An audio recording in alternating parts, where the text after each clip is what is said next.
right, Mathew Blades, thank you for joining me on the Happy Whole You podcast. This is your second interview. You've so generously brought your time and energy to us here on the podcast, and I am excited to have this conversation with you. It's been on the books for months, and yeah, so thanks for joining me. No, I'm glad to be here. The first time was so awesome. I see multiple versions of this in the future, and I just love your energy. So let's jam again. All right, so today we are going to talk about having hard conversations with people. And how do we even do that? Like, how do we approach it? And why are we so afraid to have those conversations? And I loved it when we met in Phoenix in person. We actually talked about this in real time because I had some crazy weird thing that happened. And we got to go for that hike and we just got to talk about, like, all right, how am I going to approach this conversation with this other business owner? And yeah, so I'm excited because we've talked about this in real life, real time. I had a conversation using your framework and just like, you helping me with the terminology and verbiage. And I'm pretty comfortable with having hard conversations, but I think the average person isn't. So, I'm not, right? Like, I still struggle with them. They're still hard for oh me. yeah, they're not easy. They're not easy. Yeah. I'm curious about how that conversation went before we jump too far into it. I mean, was it helpful? Did you feel like it made, because look, what I talk about when I'm speaking about how to have difficult conversations, I mean that in the spirit of like, and you're actually trying to get a result out of it. Like Yes. you're trying to move forward with something. Because you can have lots of hard conversations and tell each other to fuck off, and it can be a disaster, and you never talk to each other again. And that's one version of this, right? But what I'm interested in is this idea of like, how do we have a productive conversation where you walk out of it feeling like you got something, and I walk out of it feeling like I got something, and now we can move forward together. Yeah. And that's exactly what happened in that conversation. I feel like we both walked away, well, at least this person walked away with knowing that she was heard and her feelings were validated, whether right or wrong or indifferent. But and I think that's part of it, right? Is people just want to be heard, they want to be validated, and you don't have to join the crazy in the conversation to make that happen. And I do think it's important we set our egos aside just to get whatever's for the highest good out of that conversation. So, okay, That's the hardest part. Go ahead. how do we do this? Maybe someone who's listening is like, I do not want to have that conversation with maybe it's a friend of theirs. Yes. Yeah, someone they're close to, which we would think are easier to have those conversations versus in business, but I feel like they're almost harder. What would you say to them? Where should they start if they have a hard conversation that they know needs to be had, but they keep dragging their feet?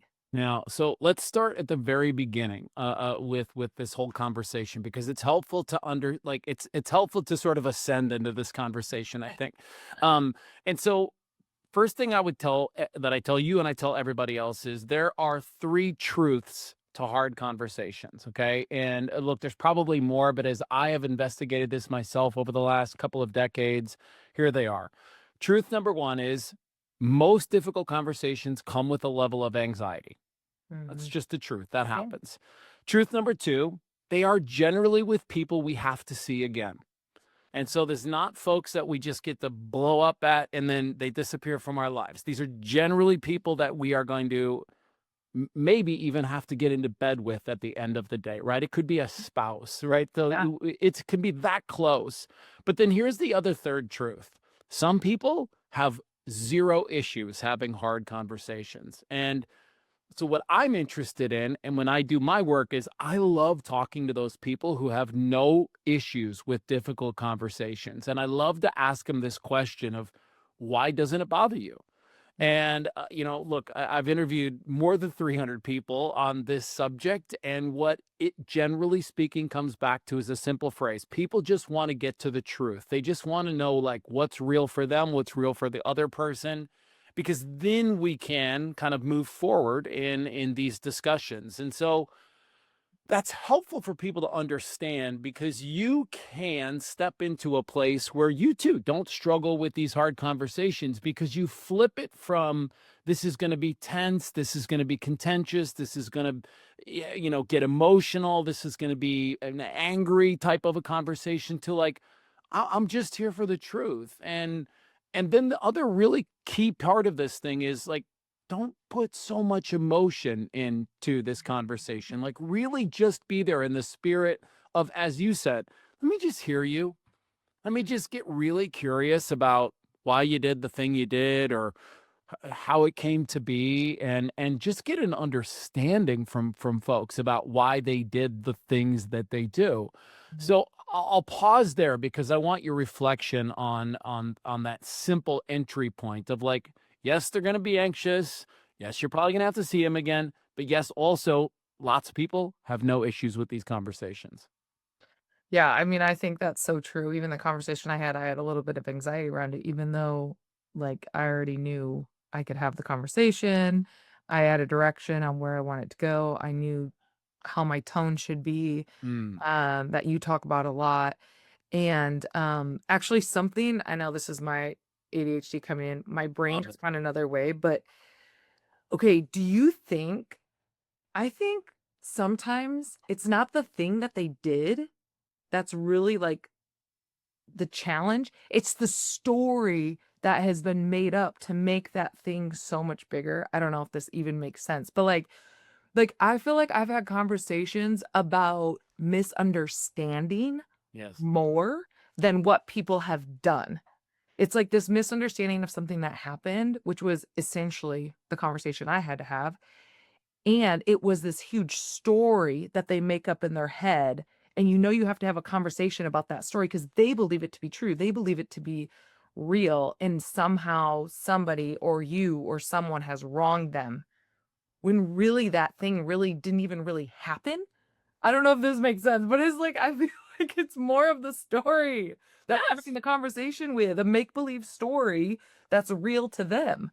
Of course. Uh, And you know this. You know this because I've watched you speak, and you've talked about those moments in your childhood that have impacted you and created stories for you. And I think that's all too often what ends up happening is mm, somebody does something, it ruffles your feathers, it doesn't hit you right, doesn't land with you, it triggers you, as the kids love to say, right? And all of a sudden now you're stuck in this outdated sort of software, and yeah. all the old stuff is coming like, if she does this, you better do this. And if he says Oh, this, boy. you better say this, because this is how you come up and protect yourself. And Mm. so you walked me perfectly to, I think, the first thing that people have to understand, aside from, the three truths about conversations, like, now, how do we actually move through with this? I would challenge you and your audience and myself every single day. I challenge myself on this thing of like, is the way you're approaching this outdated, and I'll put it in like software terms. Am I bringing Windows 98 to the table in this conversation, or do I have the latest and greatest Apple software that's, running and humming and doing all the bells and whistles? And the reason that I know we have to ask ourselves that question first is because if we're going to come to this conversation with the goal of actually having a good outcome on this thing, we've got to know how we feel here and now, not the way that this thing has hit us with our outdated thinking and thoughts and all of those things. Because I agree with you, I think most difficult conversations stem from lack of clarity more than anything. Mm. And just you needing to hear what you need to hear, them needing to hear what they need to hear. And I'm always reminded of this great, I don't know if it's a quote necessarily, but somebody said to me one time, they said, a great negotiation or a great deal is when both people walk away from the table dissatisfied. Because both people had to make some concessions and they got some things they wanted. But Mm. nobody walks away from these meetings like with everything they wanted. And Yeah. I believe that that's a thing we're missing in these conversations. It's like, is it more important for you to be right, Or is it more important for you to move past this issue so that you can operate your life and your business in a way that's going to be productive? And look, we could probably bat that around a little bit. There are probably instances where it is important to be right. If you're a doctor in a surgery center and you're operating on my heart, I kind of want you to get it right. Right? Yeah. Yeah. If I'm coming to you, for, something that maybe isn't quite so life and death serious, there's probably a way for us to make a concession together and both find some common ground, and, that's one of the things that I know really right here in my heart that we've lost sight of is the ability to jump on common ground with people that we don't like. Mm. That they say something and it's like, and I know this is how it happens for me. I don't know about for you, but like somebody will say something and then, oh my God, it like triggers this ugly feeling inside of me. Yeah. And now I have to go like all Rocky Balboa on my thoughts and I have to like box everybody away and be like, stop thinking that. It's not what they meant. This, and it just forces me into a place of clarity. I just want to get to the truth. And, I remind myself sometimes and I remind other people sometimes, a lot of us can't handle the truth. A lot of us don't really want to look at the truth because it's not going to be super sexy, especially if the person in the picture that isn't acting right is us. And we have to look in the mirror and be like, whoa, oh, Yeah. man, I missed that one today. Yeah, for sure. Okay. Now you talk about being the director in the Mm, conversation. mm. Can you share a little bit more about like what that means? What verbiage comes out of a director's mouth? Yeah. So let's think about this really quickly. When you're a director, and I'm going to assume that you've never been a director on a movie set before. I haven't either, but I've watched enough of these things to have a baseline understanding of what the director does. And, as the director, he's in charge of the staff, right? He's in charge of knowing what's going on and what everybody's dealing with. The director is in charge of making sure that the script is good. They're in charge of making sure that the shot is where they want it. And so let me kind of put this in layman's terms, which is if you're going to have a conversation, there's a time and a place for that conversation.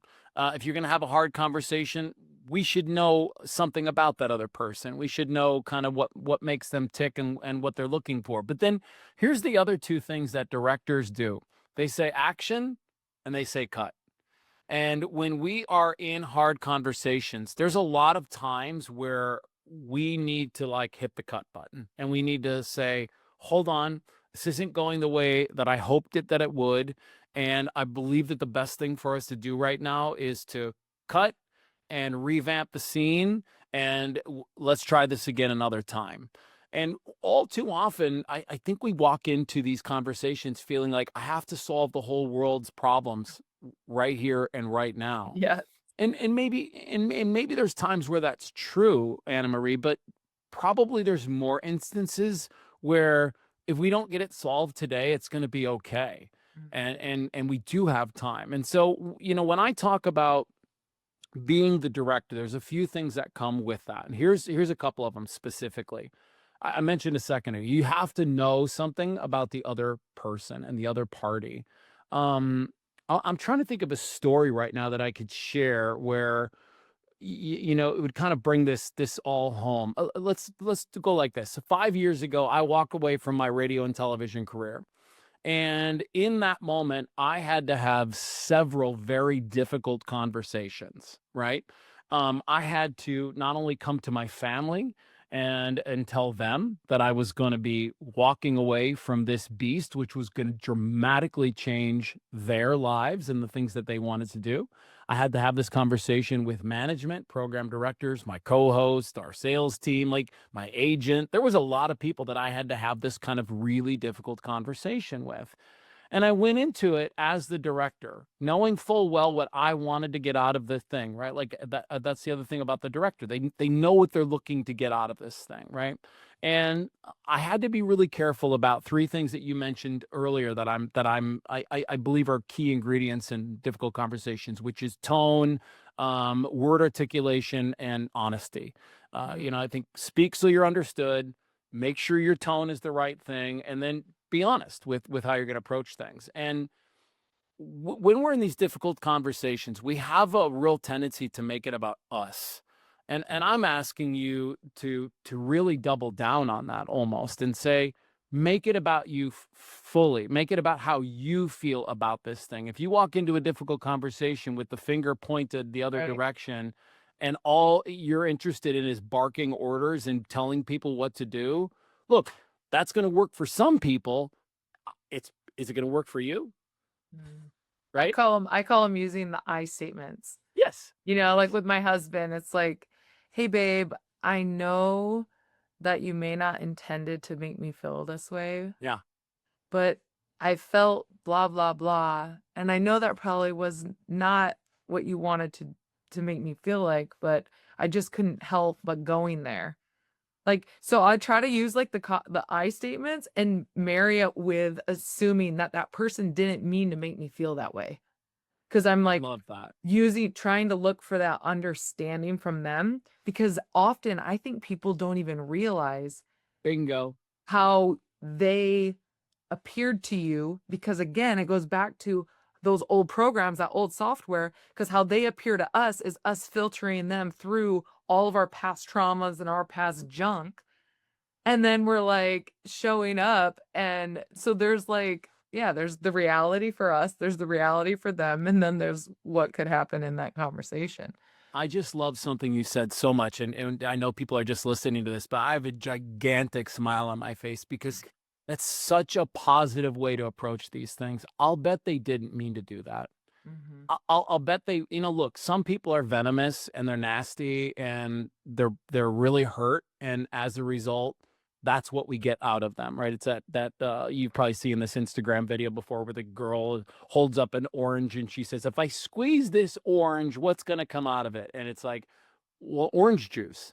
And if I squeeze this apple, what's going to come out of it? Well, apple juice. So her point in this story is whatever's inside of us is what's going to come out of us Mm. when we get squeezed. Yeah. And oftentimes we feel squeezed in these difficult conversations. And so if the venomous, ugly nature comes out, well, then that was what was inside. But I'm like you. I don't believe that most people operate that way. I think Yeah. most people are so in their own heads and they're Mm. so in their own story and their own lives. I'm not even convinced they're really thinking about us. Yeah. and No, and for look, sure. that's probably why we got ourselves into this predicament, right? Yeah. Because they weren't being thoughtful. Yeah. But they weren't, that doesn't mean they were being mean. That doesn't mean that they were spiteful. And so I just want to take a second and praise you for having that opinion and that outlook on these things because boy, if everybody just settled into that piece right there, like I bet maybe they weren't trying to be super rude. Well, now we can go into the office and say, did you mean for that to happen? And as a matter of fact, Dr. David Lycan, who's on my podcast all the time, you met Dave. Yeah. Um, but Dave says all the time that one of the greatest tools that you can use in kind of combative conversations is when somebody says something to you, instead of reacting to it, you actually just pause for a second and you go, Mm. wow, did you mean for that to be hurtful? Mm. Did you mean to take a jab at me? And then silence, don't talk. Mm. Make them fill the next bit of space. And oftentimes what I have noticed is people start to walk it back right away because they Mhm. realize like just call them on their stuff. But I call it unemotional accountability. Call them on their stuff, but don't do so in a way that's going to put them on their heels. Yeah, it goes back Give to give them an opportunity to make this thing right. Ouch, gosh, did you mean to take a jab at me just then?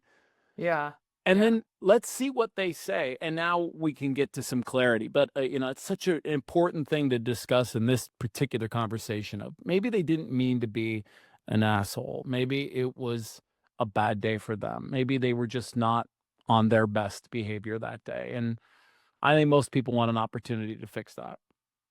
So what would be an opening line? Do you have a couple opening lines for a hard conversation that you Yes. could share? Yes, 100%, unequivocally. I tell people this all the time. Most folks need runway. Okay.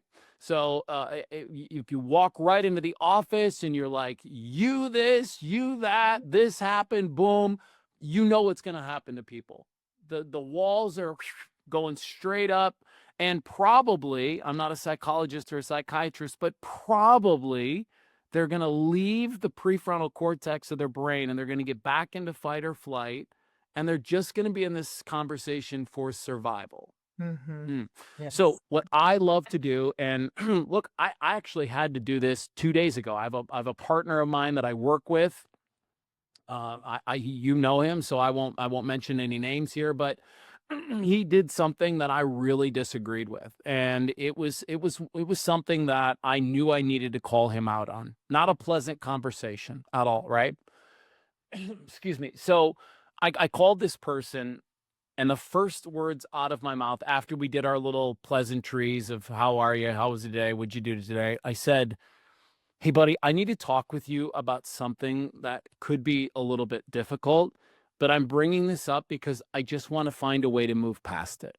Mm. Now I've set the table. So people understand, like, number one, he knows, okay, crap, we're getting ready to talk about something kind of serious. Mhm. But he also knows what my intentions are and my goals are. And this is a really important step because this is a subtle way of being the director, right? Mm. You're saying we have a problem, but here's what I'd like to come out of this problem. Here's what I'd like to figure out. So to me, that's the easiest way is give people runway and say something like, can we talk about something that's going to be a little challenging for me? Or take it a step further. I've said things before like, I need to talk to you about something and I'm a little bit angry about it. And so I just need you to forgive me if I get a little bit emotional, but this has been weighing on me and I just want to put it past me. Mm. What a great thing to say to somebody because now they know like, oh shit, okay, it's getting serious here. And Yeah. again, going back to like, I'm giving you the result that I'm looking for. That's a really important thing. So tell people it's going to be a challenging conversation, but also tell them what you're hoping to get out of this so that everybody understands like, I'm not showing up for a fight. I'm Right. showing up to get some clarity. Mm. That is so powerful. And I think if I were to add something to that and like what you said earlier is giving the silence, giving the space and giving the time for it to like, for them to be able to, you know, the runway you say, Right. like for them to be able to process because you're meeting it with, yeah, because it's hard. Like people don't want to also like have conversations and not have direction in them, Right. you know? So We all appreciate it. And look, since I know our time is winding down, I think it's also important to articulate if you keep going back to the same conversation and it's just not getting solved, that's probably an indicator that you're in the wrong environment. That's probably an indicator that somebody is in your space that doesn't belong in your space anymore. And like a director, you may need to excuse the actor from the project, right? mm, You may need to say, you know what? We're going to write your character out of this story. mm, wow, that's good. All right, I have one final question for you. This is the Happy Whole You podcast. Mm. What does happiness mean to you? Happiness to me is a peaceful morning. Mm, Happiness to me is feeling really connected to the important people in my life.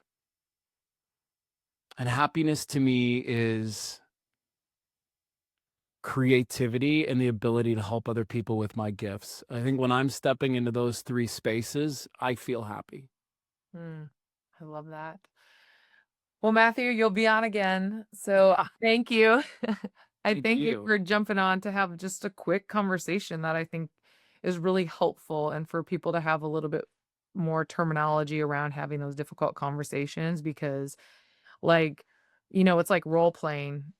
I do this with clients. Like when I'm coaching them, we'll walk through a scenario and I'll play the other person and then they'll play who they are, Right. and we take our characters and then we find a vocabulary around it that is inviting for a positive outcome. And so I think more people need to talk about this and be more responsive versus reactive. So thank you again for coming on and having this conversation. Really grateful for your time. I'm such a big Dr. Anna Marie Frank fan. You can bite me anytime. I will always say yes. Thank you. Thanks.